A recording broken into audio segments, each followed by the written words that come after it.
안녕하세요, 방코치입니다. 자녀들 골프 시켜보고자 하는 부모님들 혹은 현재 시키고 계신 부모님들 있으시죠? 저도 아들 둘과 함께 골프를 하고 있는 아빠 입장과 코치 입장에서 간단하게 지난달 아이들과 어떻게 놀았는지 소개해 드립니다.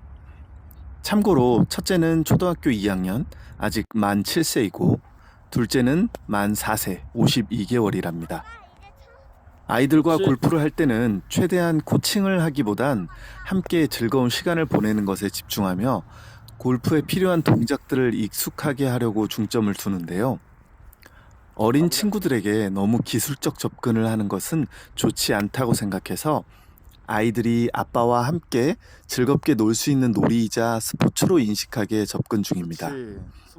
그래서 야외 수업을 할 때는 최대한 아이들 창의적인 생각이 나오도록 가이드만 제시해주고 주의할 점만 이야기한 뒤 자연스럽게 공놀이로 인식하도록 하는 편이죠.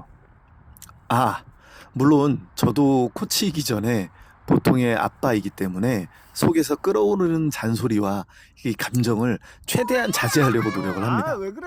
아이들 아빠이기 전에 골프라는 길을 제가 먼저 걸어왔기 때문에 누구보다 잘 알고 어쩌면 그렇기 때문에 더 잔소리가 하고 싶어지는지도 모릅니다.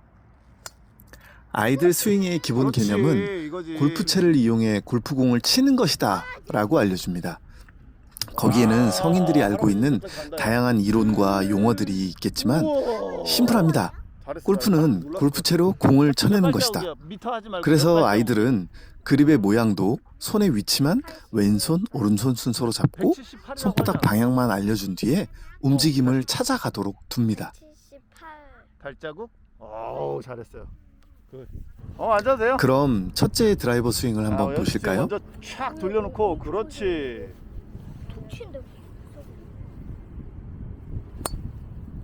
날아갔다.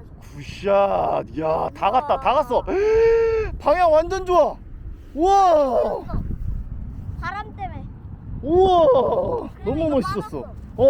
자, 다시. 자. 저는 다른 학생 친구들에게도 그렇지만 포지션에 대한 전달은 전혀 하지 않습니다. 백스윙도 스스로 만들어낸 것이고 다운스윙에서 하체를 이용해 힘을 쓰고자 왼쪽 발이 점프를 하며 뒤로 물러나는 마치 프로 선수들이 하는 모습도 보입니다. 이런 건 제가 알려준 게 아니에요. 스스로 공을 강하게 치기 위해 만들어낸 동작입니다. 그러니까 이론적으로 접근하는 것이 아닌 움직임에 대한 이해가 만들어낸 자연스러운 결과물이라는 거죠.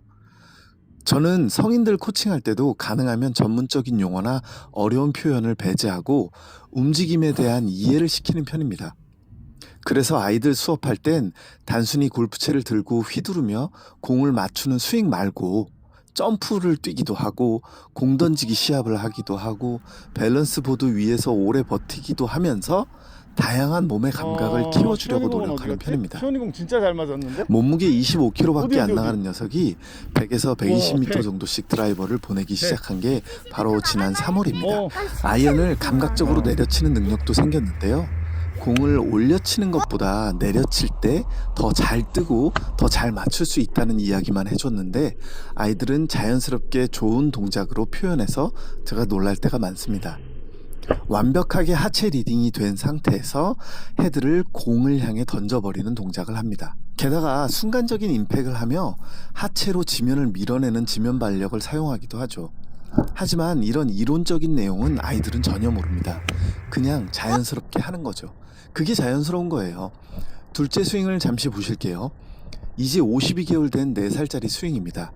둘째는 학습이라고 할 수 있는 게 전혀 없습니다. 그저 아빠인 저와 형이 하는 모습을 보고 따라하면서 만들어낸 동작이에요. 보셨나요? 완벽에 가까운 하체 회전과 지면을 박차고 일어나 스피드를 끌어올리는 지면 발력, 그리고 끝까지 끌고 들어가 자연스러운 레깅까지. 그러니까 어려운 복잡한 용어로 설명하지 않아도 그냥 따라하는 것들만으로 저 동작들이 나올 수 있다는 겁니다. 어쩌면 우리 성인들도 너무 복잡하게 접근해서 골프가 어려운 걸 수도 있어요. 용어와 포지션에 너무 매여 있는 거죠. 첫째는 갈수록 감각이 좋아집니다. 에이밍에 대한 감각도 생기기 시작했고요. 거리 조절 능력도 조금씩 생겨갑니다. 이 부분도 스스로 파악하기 시작한 거예요. 코칭을 할 땐 꼭 필요한 부분만 이야기하고 대부분은 응원해주고 호응해주는 것에만 포커스를 맞추는 편입니다.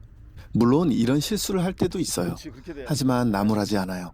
기본 핵심만 점검해줍니다. 어떤 동작을 만들어야 하는지 스스로 그 여정을 만들어 가도록 핵심만 놓치지 않게 코칭하는 것이 참 어렵기도 하지만 그래야 하는 게 코치예요. 그렇지. 엉덩이 먼저 돌리면 돼. 나 나이스. 굿샷. 야외 수업할 땐 평소 잘 못 먹는 라면도 먹을 수 있으니 아이들은 정말 더 좋아하죠. 뽀로로 음료와 라면이라니 평소엔 상상도 못할 식단입니다. 하지만 즐겁게 플레이를 하러 왔을 땐 즐거워야 되니까요. 낭일 너 잼민이겠네요 그럼. 그럼요. 나는 1학년 잼민이에요. 이번에 입학했어요. 등치가 크고 얼굴이 어른같이 생겼지만 난 지금 사실 1학년이에요. 형이랑 누나들이랑 같이 골프 치러 왔어요. 어떻게 운전해요? 내가 운전하면 사람들이 어른인 줄 알아서 단속을 안 해요. 경찰이 나가 1학년인지 몰라요. 태어날 때부터 등치가 이렇게 컸나요? 그럼요. 그래서 저는 병원에서 수술해서 태어났어요. 너무 커서 코끼리 뱃속에서 태어났거든요. 코끼리 뱃속은 좀 아니다. 근데 수업할 때와 아닐 때는 확실히 구분을 해줘야 아이들도 집중력이 더 높아지기 때문에 수업이 아닐 땐 최대한 친구처럼 지내려고 노력합니다. 어느 정도 야외 수업을 진행하고 아이들도 코스를 알기 시작하니 자연스럽게 알아서 스스로 하기도 합니다. 참 기특해요.